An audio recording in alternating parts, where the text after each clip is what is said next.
आपलं जनरेशन आता कमिटमेंट्सला का घाबरते? मग आधीचे वर्ष आणि आधीचे कपल्स 40-40 वर्ष कसे काय एकत्र राहिले ते होतं. मग पण ते वॉज देअर अ चॉईस? हा, तो मी तेच म्हणतो, डिनाय नाही करत आहे, पण मग माझ्या पणजीला चॉईस नव्हता ना की सोडून जावं. आणि नुसतं सोडून जावं, नो स्ट्रिंग्स अटॅच नाही, सोडून जाऊन मग जी अवहेलना, मग डिस्कार्ड आणि सगळं ते ऑप्शन कुठे होता? आणि याच्यात एक महत्वाचं सगळ्याच दृष्टी हा पण आहे की एकटं राहणं ही सुंदर आहे, एकत्र राहणं ही सुंदर आहे. एकटं राहण्यात कुठल्याही पद्धतीने हे काहीतरी गडबड आहे आणि हा काहीतरी प्रॉब्लेम दिसतो याच्यामध्ये. हा जो एक सगळा एक म्हणजे कोणी जर एकटा असेल तर त्याला इतकी अवहेलना स्वतःच पासूनच सुरू होते की मायात काहीतरी.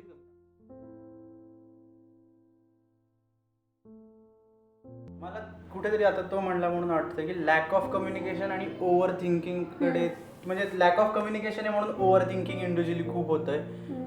तो जो फॅक्टर आहे जो की पहिल्या फिल्ममध्ये आय थिंक गीतांजली कुलकर्णी त्यांची जी फिल्म आहे ती मला पर्सनल, आता तुझे म्हणला की ती बघून मला व्यक्त झाल्यासारखं वाटतंय का, तो मला काल जेव्हा मी पाहिली कथा तेव्हा मला झालं.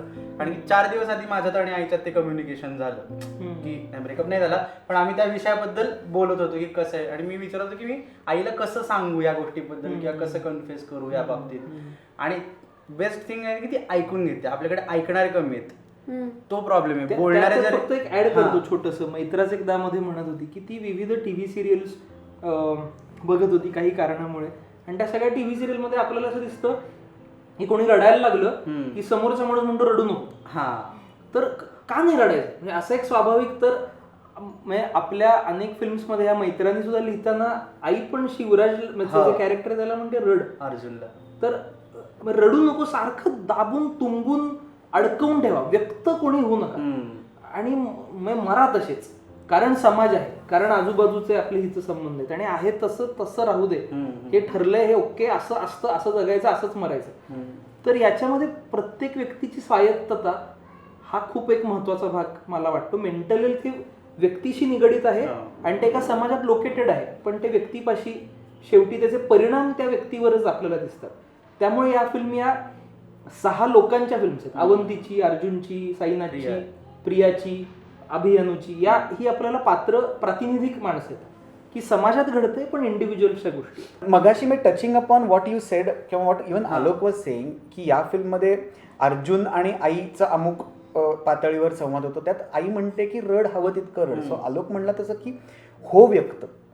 तसंच शेजारच्या दुसऱ्या एपिसोडमध्ये सुद्धा हा व्यक्त होऊ पाहतोय आणि बाप म्हणतोय की इतर काय म्हणतील. सो इतर व्यक्त होणार आहेत म्हणून तू व्यक्त होऊ नकोस, कारण का तू एका मैत्रिणीबरोबर कॉफी प्यायला बसणं हे सुद्धा एक्सप्रेशनच आहे. मग expression doesn't necessarily only mean verbal expression. Your actions are also your expression, your clothes are also your expression, the way you dress up, the way you look is your expression. So त्यांनी कुठेतरी बसून comfortable होणं, कोणी comfortable झालं की आपल्याला अडचण होते की ही या कपड्यांमध्ये कम्फर्टेबल काय, हा इथे बसून कम्फर्टेबल काय, हा कॉलेजला न जाण्यात कम्फर्टेबल काय.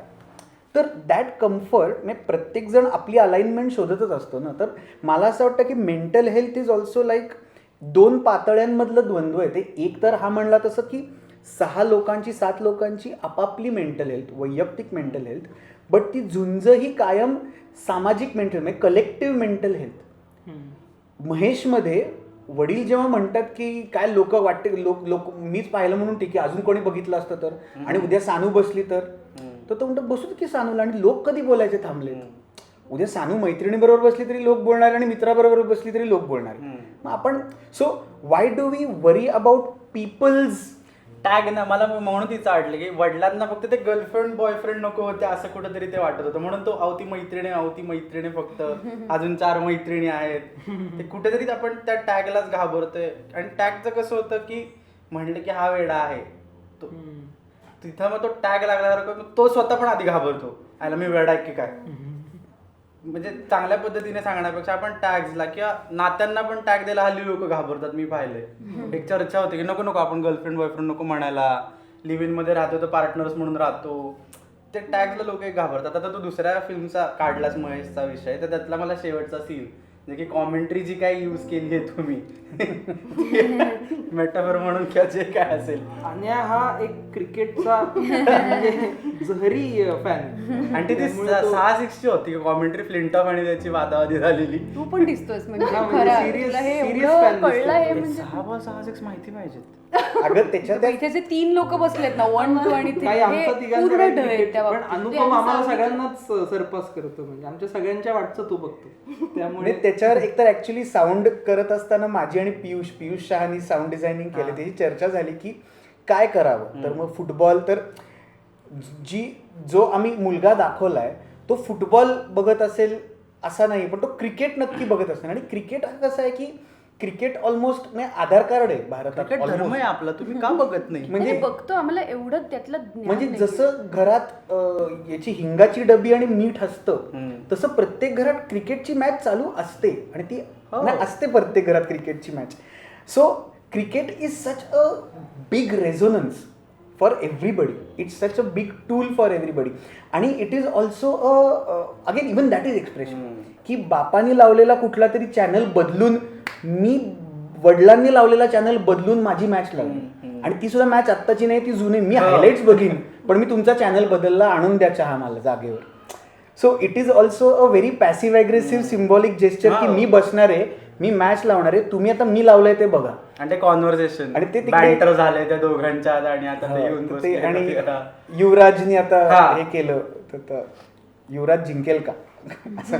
हा ते तर ते आमच्यात काही गमतीशीर चर्चा झाल्या होत्या की काय वापरूयात की जे काही आयकॉनिक हे आहेत ना, 83चा वर्ल्ड कप, 2011चा वर्ल्ड कप, 2007चा वर्ल्ड कप, तसंच युवराजच्या सिक्सेस ह्या आयकॉनिक म्हणजे प्रत्येकाने पारायण केले असतात युट्यूबवर त्या 6 सिक्सेस सोडल्यास. आणि माहिती आणि मैत्रा सुद्धा. आणि मला तो एक शॉट आवडला तिथे, म्हणजे प्रत्येक कॅरेक्टर हे प्रत्येक फिल्म मध्ये मच्युअर दाखवलं, असं कुठेही नेगेटिव्ह शेडला जातंय किंवा ह्या माणसाला ज्ञान नाहीये किंवा दुसऱ्याला काय म्हणतो ते डॉमिनेट करते असं नाही. कारण की वडील त्याला जेव्हा विचारतात तू पैसे भरले का फॉर्मचे, ते त्याच्याच पुस्तकात आय थिंक 100ची नोट किंवा जे काय 500ची नोट आहे ते ठेवतात, कारण की त्यांना माहिती आहे आत्ता महागड्या कॉफी शॉपमध्ये घेऊन आलेले आहे.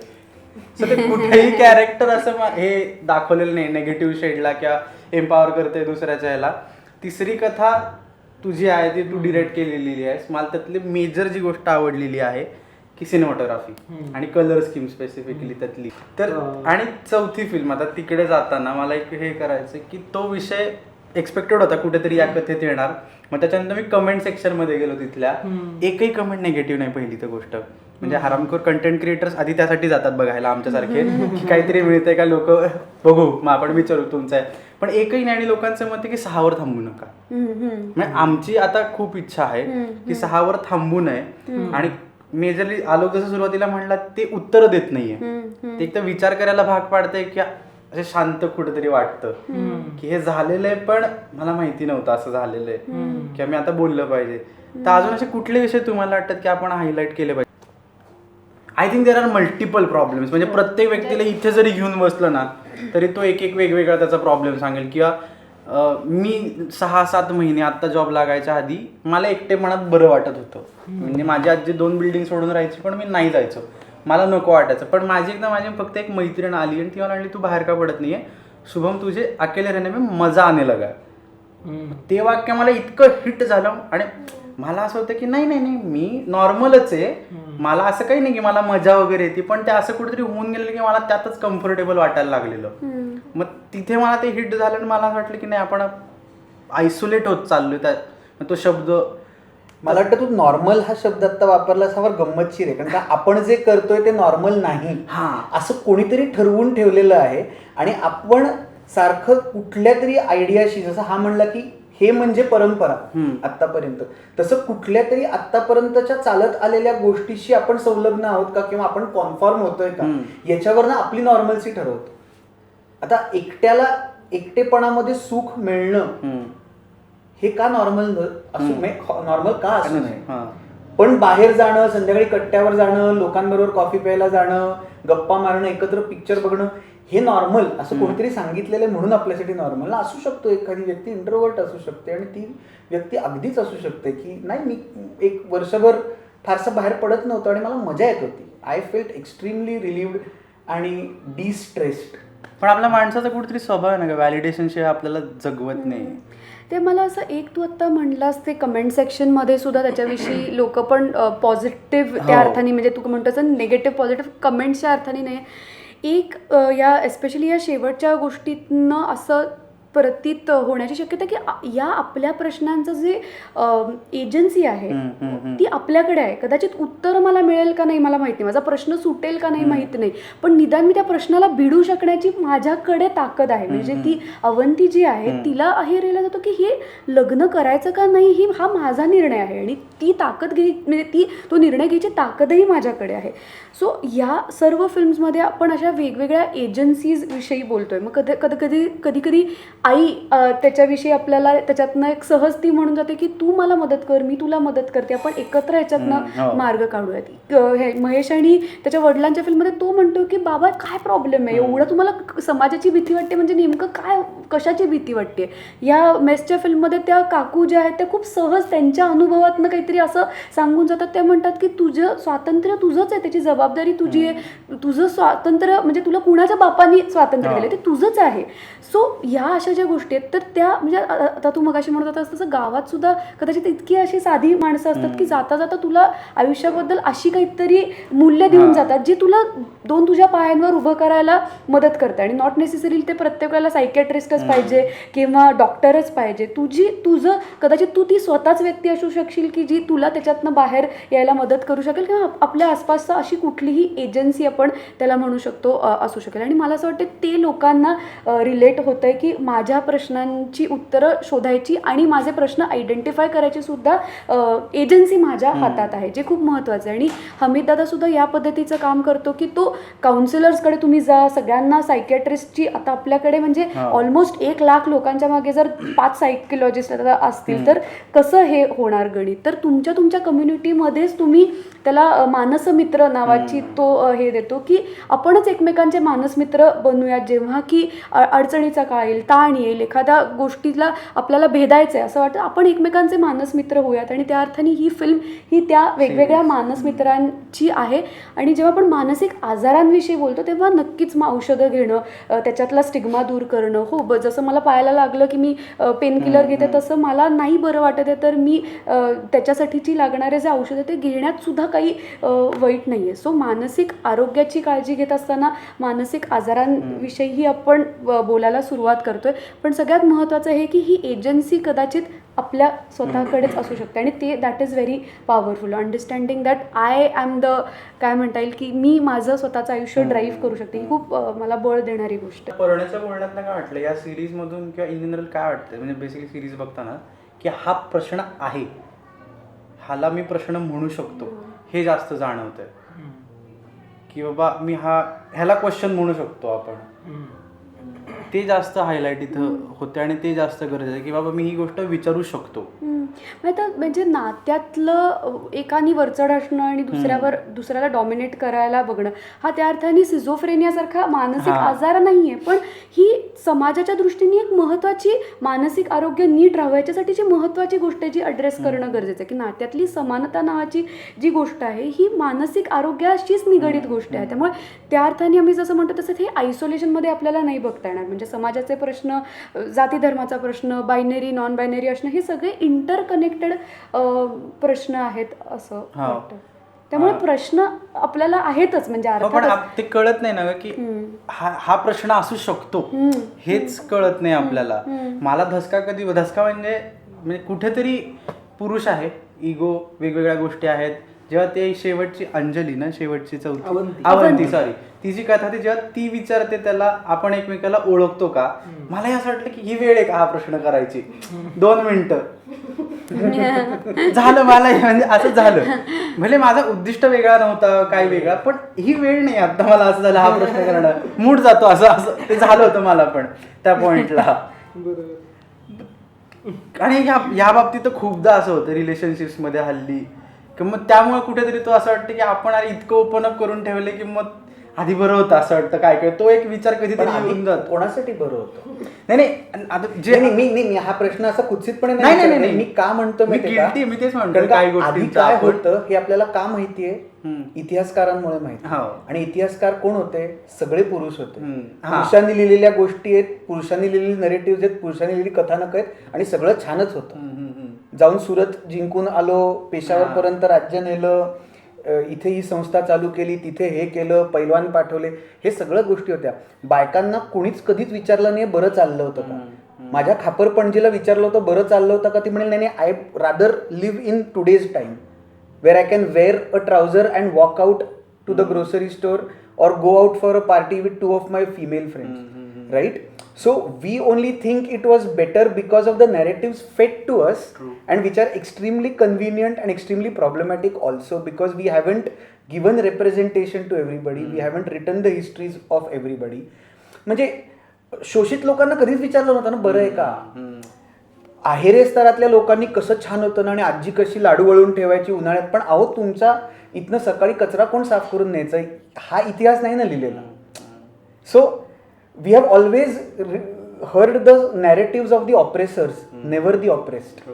And therefore now because the oppressed are getting some kind of a voice somewhere, like I said it's coming to the surface, म्हणून आपल्याला वाटतं की अरे बापरे ओपन करून ठेवलंय का. कारण का परत हेजिमनी आणि जे ते डिक्टेशन आहे ते चॅलेंज होतं. ते चॅलेंज झालं की सगळ्यांना वाटणार की नाही काहीतरी इथे विस्थापन होतंय आणि काहीतरी एक हे होणार, डिसरप्शन ट्रिगर होणार. ते डिसरप्शन चांगलंच आहे. कदाचित शॉर्ट टर्ममध्ये त्या डिसरप्शन आणि त्या खळबळीचा आपल्या सगळ्यांना जरा झळ लागेल, पण in the long term we will heal more as a civilization. पण तो आधीच्या काळाबद्दल म्हणजे काळाबद्दल बोलतो गर्लफ्रेंड नाही, मिळायच्या नाही. आधीच्या काळाबद्दल. माझं म्हणणं काय की आपण बऱ्याचदा बघतो ना की आई वडील आपले 30-40 वर्ष एकत्र आहेत.